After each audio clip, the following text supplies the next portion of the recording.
उठो गुरुमुख उठो। श्री गुरु महाराज जी का हुक्म है गुरुमुख उठो। श्री गुरु महाराज जी का हुक्म है गुरुमुख उठो। बोलो जयकारा बोल मेरे श्री गुरु महाराज की जय। सभी गुरुमुख प्रेमियों से सब प्रेम जय सच्चिदानंद। वंदो चरण सरोज गुरु मुद मंगल आगार। जय सेवत नर होत हैं भवसागर से पार। गुरु जी के सुमिरन मात्र से नाशत विघ्न अनंत।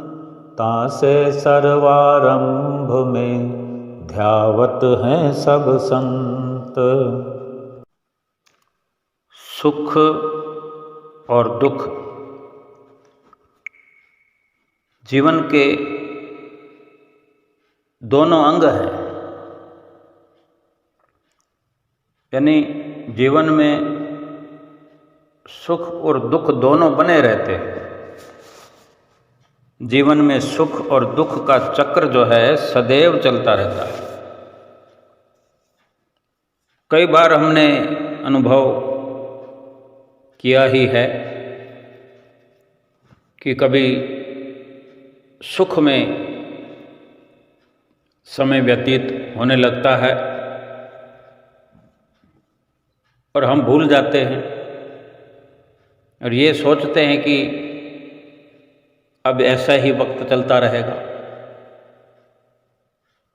लेकिन देखते ही देखते वो अवस्था बदल जाती है। तो हमारे भीतर विचार भी कुछ बदलने लगते हैं, विचलितता बढ़ने लगती है। क्योंकि वो अवस्था जिसे हम दुख का नाम देते हैं, परेशानी, मुसीबत, इनसे अपने आप को घिरा हुआ पाते हैं।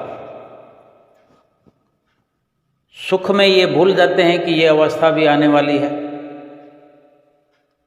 भाई सुख आया है तो दुख भी आएगा। संतों महापुरुषों के समझाने का प्रयोजन यही होता है कि इंसान भूले नहीं। ये सुख दुख दोनों ही जीवन में आया करते हैं और आएंगे, क्योंकि ये जीवन के अंग हैं। ना तो सुख में इतना उछलने की ज़रूरत है, ना ही फिर दुखों में गर्क होने की ज़रूरत है।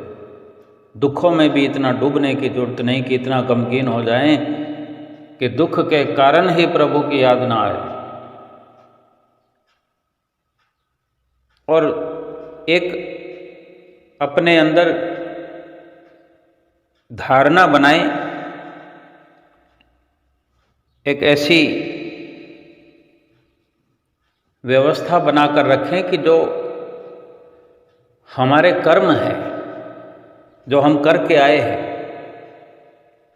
जो कर्म कर चुके हैं, जिनका हिसाब किताब बन चुका है, वो इस जीवन में भोग बन करके हमारे साथ आए हैं।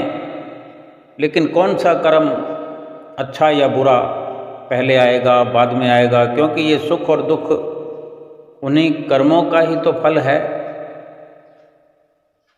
और कई अच्छे कर्मों के बदले में जो सुख की अवस्था बनती है, चारों ओर से एक प्रकार से देखें सुखों के बादल मंडराने लगते हैं। रुपये पैसे की भरमार होने लगती है, आदर सम्मान भी बहुत होने लगता है। यानी जिधर भी हाथ रखते हैं या जिस काम में भी हम प्रवेश करते हैं, जिस कार्य को शुरू करते हैं, जिससे व्यवहार करते हैं, सफलता ही सफलता हाथ लगती है। और अचानक से ऐसा बदलाव हो जाता है, बिल्कुल उलट हो जाता है। आज संसार में हम देखते हैं कि जहाँ जहाँ भी दुख आया है, कोई चिट्ठी पत्री दे करके, कोई फ़ोन करके, कोई संदेश भेज करके दुख नहीं आया है। जब भी आया अचानक से आया है। और सुख भी अचानक से याद धमकता है। लेकिन हम ये समझ लें कि सुख और दुख हैं तो हमारे ही किए हुए कर्मों का फल। लेकिन ये नहीं पता कि कब किस वक़्त सुख का पन्ना खुल जाएगा, खाता खुल जाएगा, और कब दुख की गठड़ी खुल जाएगी। तो क्यों ना सुख की अवस्था में भी हम ये ख्याल रखें, ये भय रखें, डरे हुए रहें कि कहीं कोई दुख का खाता तो नहीं खुलने वाला, कोई दुख आने वाला तो नहीं। क्योंकि ये सुख आया है तो दुख भी आएगा। अगर ऐसा विचार बना रहे तो ऐसी अवस्था में ऐसा जतन किया जा सकता है कि दुख को आने से पहले ही उसका वेग, उसका प्रेशर कम किया जा सकता है, समाप्त किया जा सकता है लगभग। क्योंकि यत्न कर सकते हैं और सुख को भोगने में अगर लिप्त हो जाएंगे और अचानक से जब दुख आकर घेर लेगा तो इतना मन में विचार ऐसा उठेगा कि अंदर तूफान खड़ा हो जाएगा। बर्दाश्त नहीं कर पाएंगे दुख को। क्योंकि अचानक से सुख भोगते भोगते जब दुख जीवन में आता है तो कोई ख्वाब ख्याल भी नहीं होता। सुख में सुख भोगने के लालच से, सुख में लीन होने के कारण से हम राम नाम को भूले हुए होते हैं। और अचानक से ऐसे दुख आ जाए, फिर राम नाम करने में चित्त जुड़ता ही नहीं है। चाहते तो है लेकिन मन कितना लगा पाएंगे अचानक से। क्योंकि हर कोई चाहता है कि दुख अगर आए तो कह कर आए। लेकिन अगर हम ये समझ लें कि अगर सुख आया है तो यही सुख हमें संदेश दे रहा है कि मैं आया हूं तो दुख भी आएगा, तो हम क्यों नहीं समझने का प्रयास करते कि ये सुख और दुख ये एक चक्र की तरह चल रहे हैं। जैसे धूप और छांव बारी बारी से आते ही है। जब सूर्य उदय होता है, धूप आती है, तो उस वक़्त एक हमारा अगर मकान जिस भी दिशा में है, सुबह की धूप शाम को उसी जगह पर स्थिर नहीं रहती, पीछे की ओर चली जाती है, दिशा बदल जाती है। जब धूप होती है तो उस वक़्त उस जगह पर छांव नहीं ठहरती, हमें बदलना पड़ता है, हमें स्थान बदलना पड़ेगा। जहाँ छाया है वहाँ पर जाना पड़ेगा अगर छाया की ज़रूरत है। और जब शाम को वहीं पर छांव हो जाती है जहाँ सुबह धूप थी,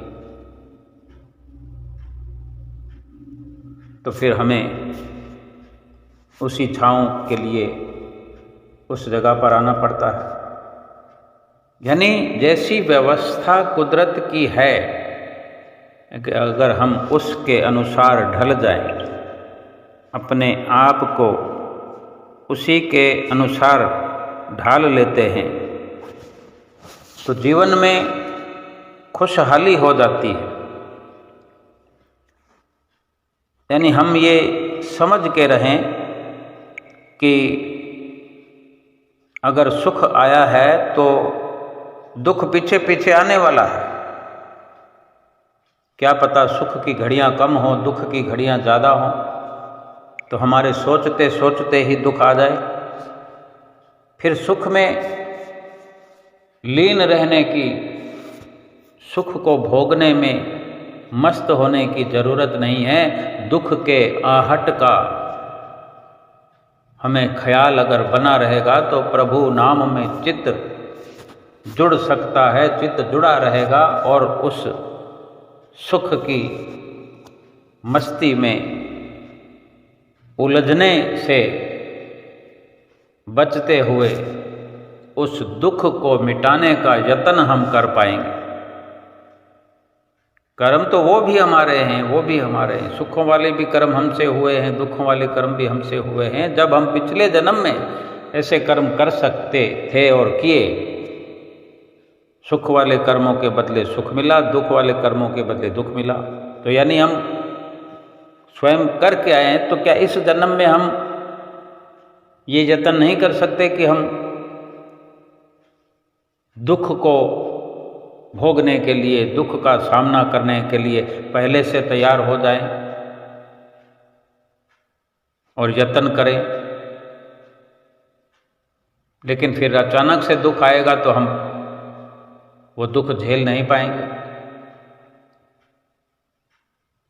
सुख और दुख ये चक्कर चलता रहेगा। और जो लोग ऐसे होते हैं जो बड़ी से बड़ी विपदा को भी हंसकर झेल जाते हैं, कुछ तो बात उनमें होती है। कुछ लोग ऐसे होते हैं जो छोटे मोटे दुख से ही घबरा जाते हैं और चकनाचूर हो जाते हैं, टूट जाते हैं। अब महापुरुषों का समझाना जो है हम जीवों को, वो यही है कि सुख में और दुख में एक जैसी स्थिति बनी रहे, एक जैसा वातावरण अपने जीवन में बना के रखें कि ना सुख में उछल कूद करने की ज़रूरत है, ना दुख में दुखी होने की ज़रूरत है। ये दोनों धूप और छांव की तरह निकल जाएंगे और ये यूं ही चक्र सदा सदा के लिए चलता रहेगा। लेकिन जीवन की वास्तविकता यह है कि जो बीत गया सो बीत गया। आज हम इस वक्त, इसी क्षण, इसी पल, इसी घड़ी में ये सोचें कि इस घड़ी से पहले जो व्यतीत हो गया, अब उसमें तो कुछ किया नहीं जा सकता। पर इतना जरूर है कि सब कुछ भुला करके अपने भविष्य को एक नई दिशा देने के बारे में हम सोच सकते हैं, सोचा जा सकता है। जैसे जलती हुई अग्नि में लकड़ियां डालते जाते हैं तो आग अपने से आप अधिक से अधिक भड़कने लगती है, धधकने लगती है। इसी प्रकार ही बीते हुए वक्त में जो भी घटनाएं हुई, दुर्घटनाएं हुई, जो दुख आए, हम दुखों से घिरे रहे, परेशान रहे। उन दुखों को बार बार याद करने से हमारे दुख भविष्य में भी हमें जलाते रहेंगे। ये दुखों रूपी ज्वाला जो है भड़कने लगेगी, हमारे जीवन को और जलाएगी।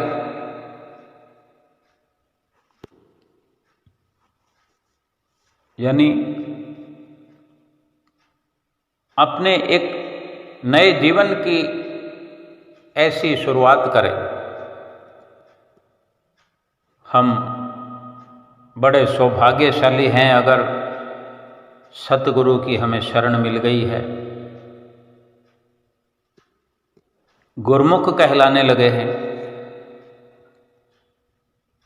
सुख और दुख समझने लगे हैं, क्योंकि सतगुरुदेव महाराज जी की चरण शरण मिल जाने से हमें सत्य और असत्य का भेद समझ में आने लगा है और आना ही चाहिए। फिर से विचार करें कि क्या हम सही दिशा में हैं? क्या ऐसा संभव है कि पीछे जो हुआ, आज से पहले, जो इस घड़ी से पहले, इस पल से पहले जो भी घटनाएं, दुर्घटनाएं, कोई दुख कोई सुख आकर चले गए, लेकिन आज जो भी स्थिति है हमारी, जो अवस्था है हमारी, अगर हम ये विचार करें, न खुशी अच्छी है न मलाल अच्छा है। जिस हाल में सतगुरु रखें वही हाल अच्छा है। अब सौंप दिया इस जीवन को, सब भार तुम्हारे हाथों में, अब जीत तुम्हारे हाथों में और हार तुम्हारे हाथों में। हम अपने आप से, अपनी मर्जी से, अपने बल से, अपने ज्ञान से, अपनी ताकत से आज तक, अब तक बहुत जी लिया। कोई अगर आज सुख की घड़ी में ये सोचता है कि मुझे तो ज़रूरत नहीं है, तो बात तो वही है कि सुख की अवस्था अगर आई है तो सुख ने संदेश दिया है, अगर मैं आया हूँ तो मेरा जोड़ीदार भी आने ही वाला है, क्या जाने कब आ धमके। सभी विचारधाराओं को दरकिनार करते हुए यही विचार अपने अंदर पक्का करें कि ना सुख ना दुख, दोनों एक तरफ करके अपने इस जीवन को सफल अगर बनाना है और महापुरुषों की संगत मिल गई है,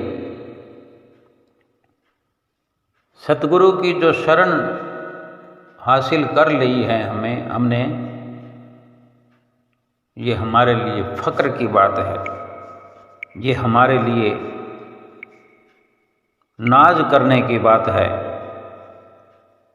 सुख भी आकर चला जाएगा और दुख भी आकर चला जाएगा, और ये जीवन यूं ही चलते चलते अगर भक्ति परमार्थ की राह पर चलते हुए सफल हो गया तो हमेशा हमेशा का दायमी सुख जीवात्मा को मिल जाएगा।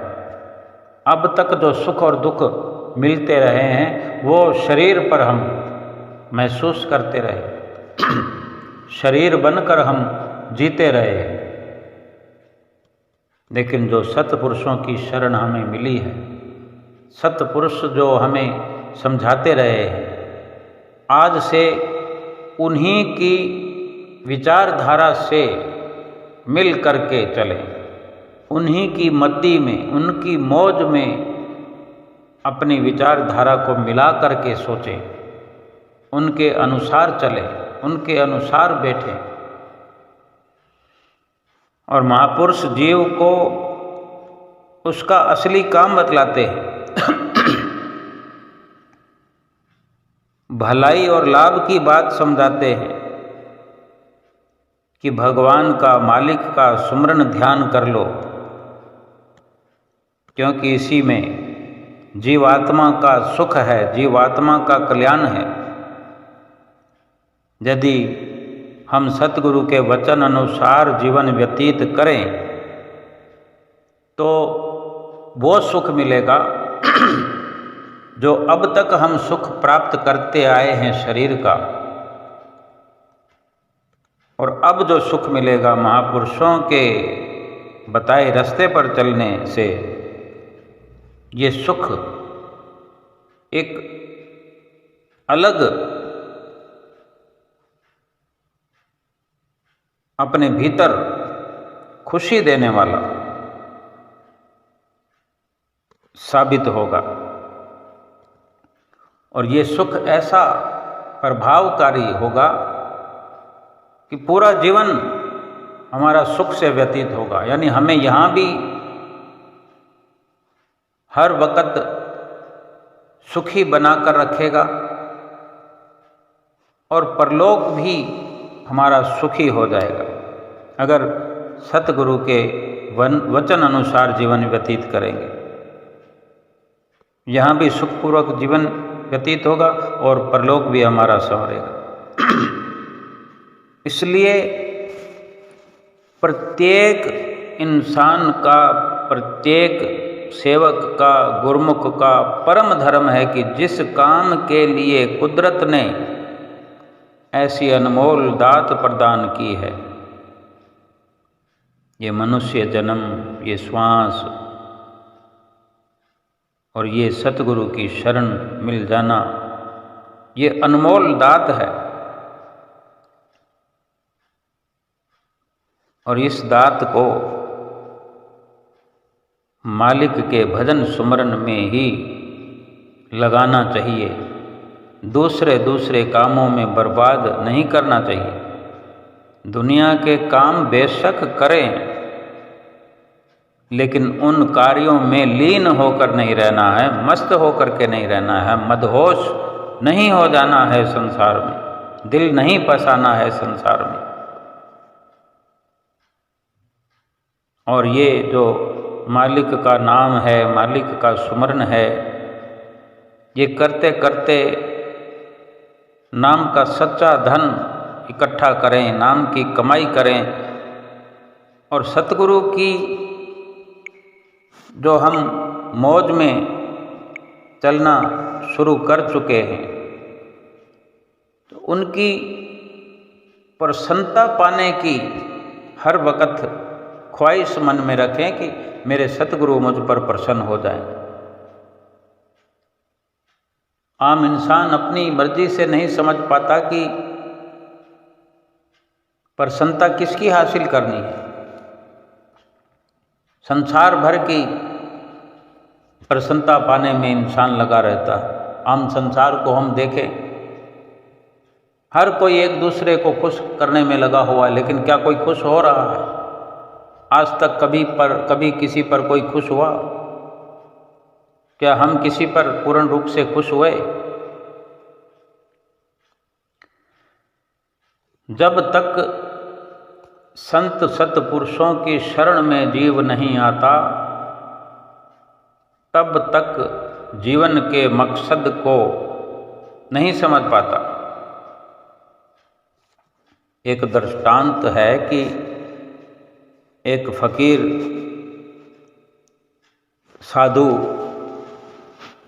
एक पेड़ के नीचे ध्यान करते थे और एक लकड़ी काटने वाले लकड़हारे को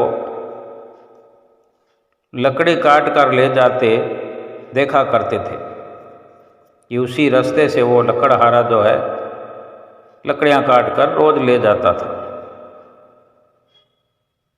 जो ध्यान करता है, स्मरण करता है, तो 24 घंटे तो ध्यान जुड़ा रहता नहीं। तो वो पेड़ के नीचे रहते हुए जब जब भी आँख खुली होती थी, कोई अपने शरीर के निमित्त कार्य कर रहे होते थे, तो उनकी नज़र पड़ जाया करती कि एक लकड़हारा यहाँ से निकलता है और जिसका कार्य यही है कि लकड़ियाँ काटना, मेहनत करना और लकड़ियों का गट्ठा बना कर ले जाना, फिर उनको बेचना और जो कुछ मिले उससे अपना गुजर बसर रोज़मर्रा का करना। एक दिन लकड़हारे से उन साधु ने, फकीर ने, संत ने पूछा, सुन भाई, दिन भर लकड़ी काटता है, 2 वक्त की रोटी भी नहीं जुट पाती, तू जरा आगे चला जा, थोड़ा और आगे जाके क्यों नहीं तू लकड़ी काटता? वहाँ पर चंदन का जंगल है, एक दिन भी अगर तूने चंदन की लकड़ी का गट्ठा बना लिया तो फिर 7 दिन तक खाएगा और कई गुना अधिक अच्छे अच्छे व्यंजन खाएगा और भरपूर खाएगा। यानी एक तरीका बता दिया कि एक दिन में 7 दिन की कमाई करेगा और बढ़िया से जीवन व्यतीत करेगा। वो गरीब लकड़हारा सोचने लगा, मन में विचार आता है, इसमें कौन सी समझदारी वाली बात है? मुझे इतने साल हो गए लकड़ी काटते हुए और ये फकीर मुझको ज्ञान दे रहा है। लकड़ी तो लकड़ी है। सोचता है कि जितना मैं लकड़ी को जानता हूँ, क्योंकि लकड़ी को काटने का अनुभव है, लकड़ी को सुखाने का अनुभव है, लकड़ी को बेचने का अनुभव है, और ये फकीर मुझे कह रहा है थोड़ा आगे जाके लकड़ियाँ काटूंगा तो फिर क्या हो जाएगा, कहाँ से बदलाव हो जाएगा इतना कि 7 दिन तक मैं खाता रहूँगा। आज तक तो मैं रोज़ के रोज़ काटता रहा हूँ। फिर ये ख्याल आया कि क्यों ना ये जो फकीर कह रहा है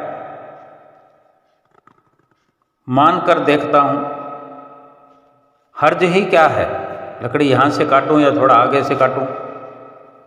इसका कहना मान कर देख लेता हूँ कि अगर कुछ लाभ नहीं हुआ तो फिर जहाँ से मर्जी काटूँ। इसकी बात मान लेने में भी कोई हर्ज नहीं है।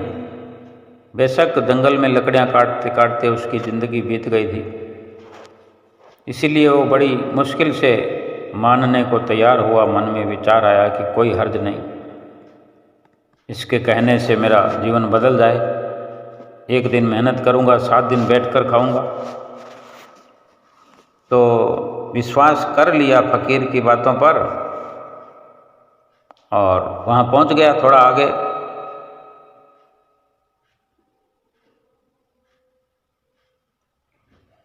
तो फिर वहाँ से जब वापस आया तो फकीर के चरणों में सिर रख कर बोला कि मुझे क्षमा करना, मेरे मन में बड़ा संदेह आया था आपकी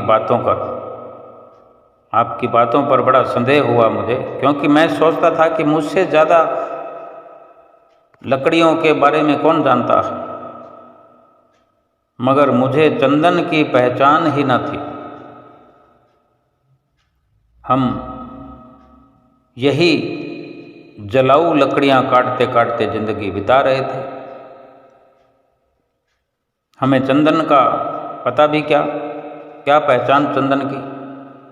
मैं भी कैसा अभागा, काश पहले पता चल जाता तो ठीक रहता। फकीर ने कहा कोई फिक्र न करो, अब पता चल गया ना, जब पता चला तभी वक्त है अभी भी, जब जागो तभी सवेरा। लकड़हारे के दिन अब बड़े मज़े में कटने लगे। एक दिन काट लेता, 7, 8 दिन, 10 दिन फिर जंगल में आता ही नहीं, क्योंकि ज़रूरत ही नहीं रहती। एक दिन फकीर ने कहा मेरे भाई, उस लकड़हारे से बोलता है, अरे भाई मैं सोचता था कि तुम्हें कुछ अक्ल आएगी, जिंदगी भर तुम लकड़ियाँ काटते रहे, आगे ना गए, तुम्हें कभी ये सवाल नहीं उठा कि इस चंदन के आगे भी कुछ हो सकता है। उसने कहा ये तो मुझे सवाल ही नहीं आया, क्या चंदन के आगे भी कुछ है? उस फकीर ने कहा चंदन के आगे, थोड़ा और आगे अगर जाओ तो वहाँ चांदी की खान है। लकड़ियाँ काटना छोड़ो, एक दिन ले आओगे तो 2, 4, 6 महीने के लिए काफ़ी हो जाएगा धन। अब तो वो फकीर पर भरोसा करने लगा था, बिना किसी संदेह के भाग पड़ा। चांदी पर हाथ लग गए तो कहना ही क्या, चांदी ही चांदी। 4-6 महीने गायब ही हो जाता। एक दिन जाता चांदी की खान में, ऐसा इंतजाम होता कि फिर तो गायब हो जाता। फकीर ने उसे फिर एक दिन कहा कि तुम कभी जाओगे कि नहीं, कि मुझे ही तुम्हें ले जाना पड़ेगा, तुम कभी जागोगे कि नहीं, कि मुझे जगाना पड़ेगा। फकीर ने कहा कि तुम स्वयं जाग जाओ तो ठीक है, नहीं तो मुझे जगाना पड़ेगा। अरे मूर्ख, इस चांदी में पड़ा रहेगा, इस चांदी से आगे सोने की खदान है। तुझे खुद अपनी तरफ से सवाल, जिज्ञासा, मुमुक्षा कुछ नहीं होती। जब तुमने लकड़ी से चंदन की लकड़ी पर हाथ रख दिया, चंदन की लकड़ी से चांदी पर आ गए, तो तुम्हें खुद को विचार नहीं आता कि इससे आगे भी कुछ हो सकता है? तुम कुछ नहीं सोचते। तुम्हारे अंदर भी तो विचार उठना चाहिए कि इससे आगे थोड़ा और जाकर देखूं। तो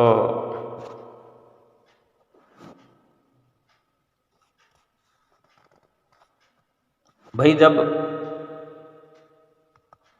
कहने का भाव यह है, वो जो फकीर कह रहा है उससे कि तुम्हें अब 6-6 महीने की फुर्सत मिल रही है, तो घर में पड़े रहते हो, फुर्सत ही फुर्सत है, तो कुछ और खोज क्यों नहीं करते? थोड़ा और आगे जाओ और निगाह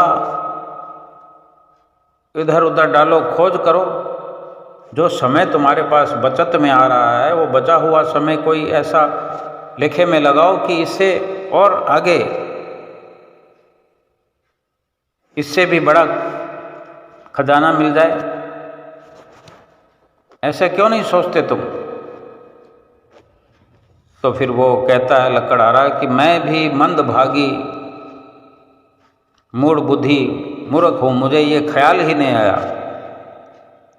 मैं तो समझा बस अब चांदी मिल गई है, चांदी काफ़ी है, अब ये आखिरी बात हो गई, चांदी से आगे भी कुछ हो सकता है, ऐसा मैंने तो सोचा ही नहीं। इससे आगे और क्या, अब क्या होगा?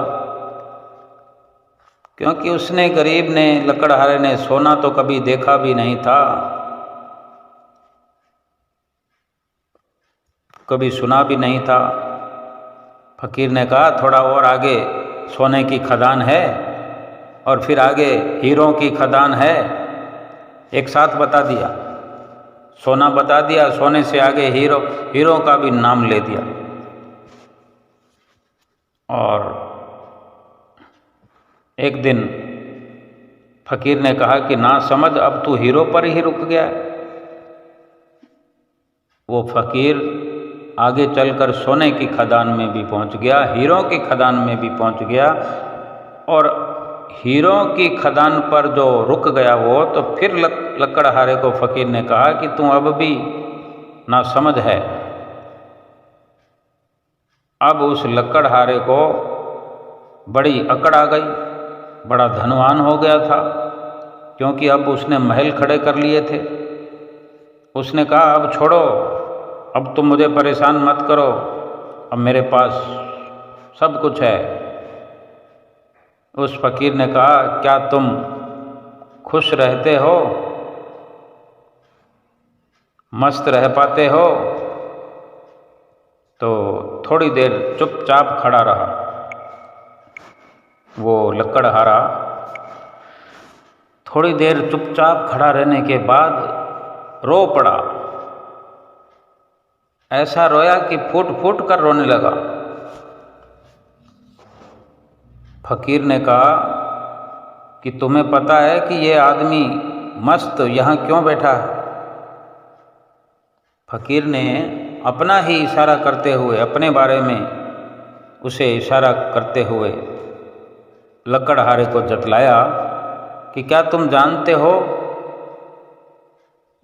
कि मेरे जैसा बंदा यहाँ पर मस्त होकर बैठा है? क्यों? जिसको पता है कि हीरों की खदान यहाँ है, जिसने तुम्हें यहाँ से चंदन की खदान का पता बताया, चांदी की खदान का पता बताया, सोने का, हीरों की खान का पता बताया, तो सोचो उससे भी आगे कुछ इसको मिल गया है, तभी यहाँ ये मस्त बैठा है। तो तुम्हें कभी ये ख्याल नहीं आया कि जब ये सब मुझे बता रहे हो, सोना चांदी हीरे मोती, ये पता मुझे बता रहे हो कि थोड़ा और आगे जाओ और आगे जाओ, मुझे जगा रहे हो, तो तुम्हें ये भी ख्याल आना चाहिए कि ये हीरे मोती क्या तुम्हें नहीं चाहिए? कभी तुमने ये सवाल नहीं किया कि बाबा जो तुम मुझे दे रहे हो वो तुम्हें भी तो मिल सकते हैं।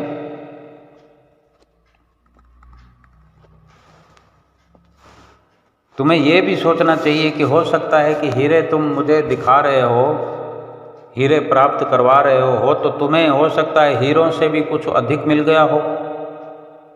क्यों नहीं ये सवाल आया? अब वो आदमी रो तो रहा ही था, रोते रोते फकीर के चरणों में अपना सिर पटक दिया और कहा, मेरे पास सब कुछ है पर मस्ती नहीं है। जो आप मस्त होकर यहाँ बैठे हो, वो मस्ती मैंने अपने अंदर नहीं पाई, वो शांति नहीं है मन की। परिवार का सुख, परिवार की खुशी नाम की चीज भी मेरे जीवन से कोसों दूर जा चुकी है।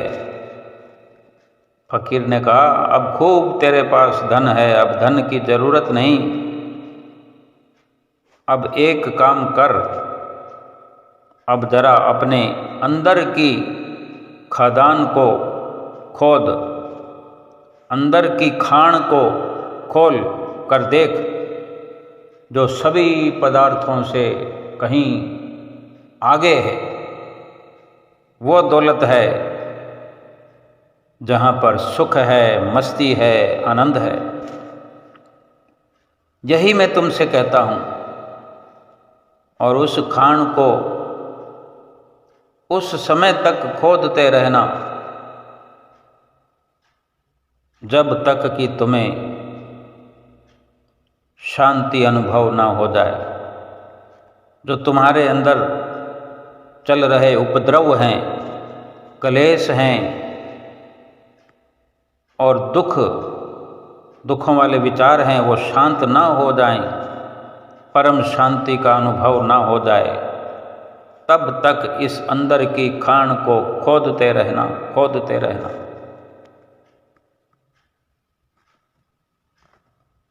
फिर तुम्हें अनुभव होगा, उस परम पिता परमात्मा के नज़दीक पहुंचने का तुम्हें एहसास होगा।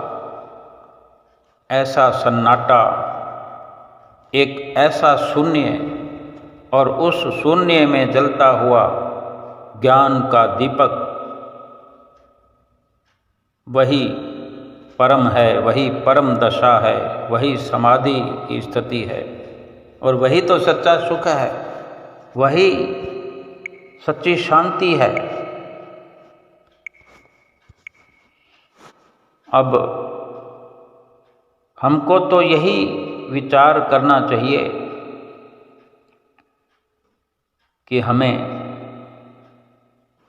संत महापुरुष मिल गए हैं, रात और दिन हमें नाम की कमाई करने का इशारा करते हैं, अपने भीतर की उस खान को खोदने के लिए प्रेरित करते हैं कि जहाँ परम पिता परमात्मा रहते हैं। हमने इस दुनिया में चांदी प्राप्त कर ली, सोना प्राप्त कर लिया, हीरे प्राप्त कर लिए, बंगले बना लिए, महल बना लिए, बहुत कुछ बना लिया, लेकिन शांति तो न बनी हमसे। वो परम सुख तो नहीं मिला हमें, अपनी मर्जी से तो नहीं मिला, अपनी कोशिशों से, अपने प्रयास से नहीं प्राप्त कर सके। और जो कुछ प्राप्त कर लिया है ये कब तक रहेगा हमारे पास, और अभी होते हुए भी उससे हमें सुख तो मिला नहीं। और जो संसार का सुख मिलता रहा है वो थोड़ी देर, थोड़े समय वो सुख का अनुभव होता है, फिर दुखी होने लगते हैं। फिर कभी थोड़ा सुख मिलता है, फिर दुखी होने लगते हैं। यही चक्कर जीवन भर चलता रहेगा, चल रहा है। क्योंकि जीवन की वास्तविकता यही है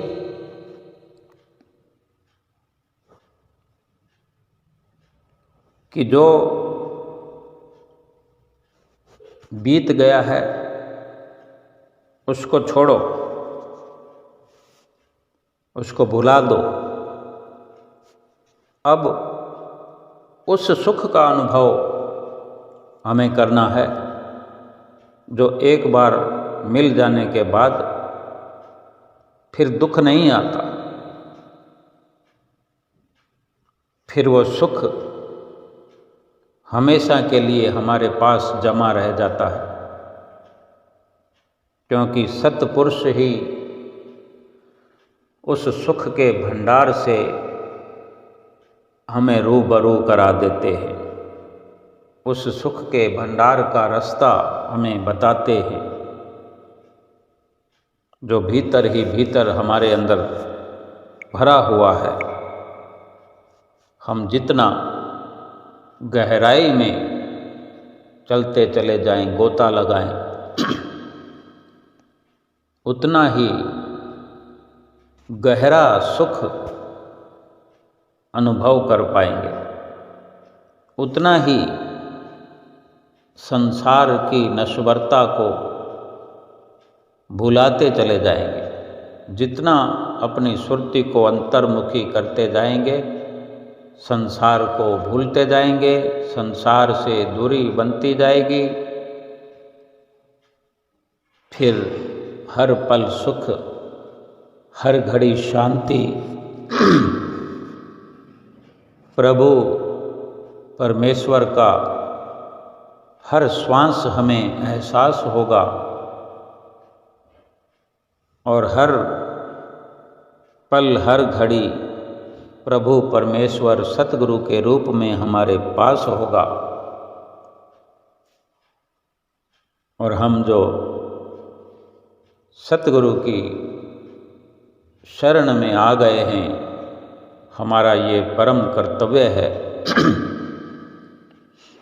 कि जो हमें रात और दिन यही इशारा प्राप्त होता है, हो रहा है, 5 नियमों की पालना करो, 2 घंटे नित्य भजन अभ्यास करो, क्योंकि इसी में सुख है, इसी में सच्ची शांति है। अक्सर हम भजन सुमरन में बैठते हैं, मन नहीं लगता। श्री आरती पूजा में खड़े होते हैं तो मिनट मिनट करके हम गिनती करते हैं, उधर ही ध्यान रहता है कि कितनी आरती की लाइनें बाकी रह गई। आरती को घुमाने मात्र से थकने लगते हैं, मन उपराम होता है, नहीं लगता मन, क्योंकि अब तक जो हमने इस मन को संसार में भटकने दिया, संसार में इसको रमाए रखा, तो अब आरती पूजा में थोड़ा समय लगेगा और रमते रमते रम जाएगा। ऐसे ही सेवा में लगाते लगाते लग जाएगा। सत्संग को सुनते सुनते सत्संग में लीन हो जाएगा और भजन सुमरन करते हुए, दर्शन करते हुए अपने भीतर सच्चे सुख का अनुभव करेगा, सच्ची शांति को जीवन में पा करके मस्त होने लगेगा। तब तक हमें सुमिरन करते रहना है, करते रहना है, करते रहना है, जब तक परम सुख की प्राप्ति अनुभव ना हो। संसार में कोई भी वस्तु लेनी हो हमें, वो कहीं भी मिलती हो, अगर हमारे ज़रूरत की है तो हम पूरा प्रयास करते हैं। 2 किलोमीटर की दूरी हो, 5 किलोमीटर की दूरी हो, एक शहर से दूसरे शहर भी अगर हमें जाना पड़े तो हम जाते हैं। कितनी कितनी कीमत चुकाते हैं, कितनी कुर्बानियाँ करते हैं। थोड़े समय के लिए, थोड़े मतलब की वो वस्तु होती है, उसको कीमती समझकर एक बड़ा दर्जा दे करके उसके लिए हम कुर्बानियाँ करते हैं, उसको हासिल करते हैं। जब तक वो प्राप्त नहीं हो जाती, हमारा चित्त उससे हटता नहीं। ख्यालों में उठते बैठते, सोते जागते वही वस्तु नजर आती है। लेकिन संतों महापुरुषों ने हमें जो इशारा कर दिया है कि ये नाम सुमरन की कमाई करनी है, इसमें वो सुख है जिस सुख को पाने के लिए देवता भी तरसते हैं, ऋषि मुनि भी इस प्रकार से नहीं पा सकते जैसे कि गुरुमुख प्रेमियों को ये अवसर मिला है। वक़्त के परिपूर्ण संत सतगुरु की नज़दीकी प्राप्त हुई है और उनसे ये नाम की बख्शिश हुई है, जिस नाम को जप करके वो दर्जा हासिल हम कर सकते हैं। तो जब तक हमें ये सुख और शांति न मिले, तब तक हमें सुमरन नहीं छोड़ना है, नहीं छोड़ना है। बार बार प्रयास करना है, हर बार करना है, लगातार करना है। और सतगुरु की कृपा, सतगुरु की आशीर्वाद हम पर बनी रहे। सतगुरु के आशीर्वाद से, उनकी रहमत से वो घड़ी आएगी, वो पल इसी जीवन में आएंगे। हमारे भीतर ही हम अपने परम पिता परमेश्वर के सुंदर दर्शन पाएंगे और यही जीवन का लक्ष्य है, अपनी आत्मा को परमात्मा से मिलाने का, सच्ची खुशियाँ पाने का और जीवात्मा का कल्याण करने का और लोक सुखी परलोक सुहेला करने का। बोलो जयकारा बोल मेरे श्री गुरु महाराज की जय।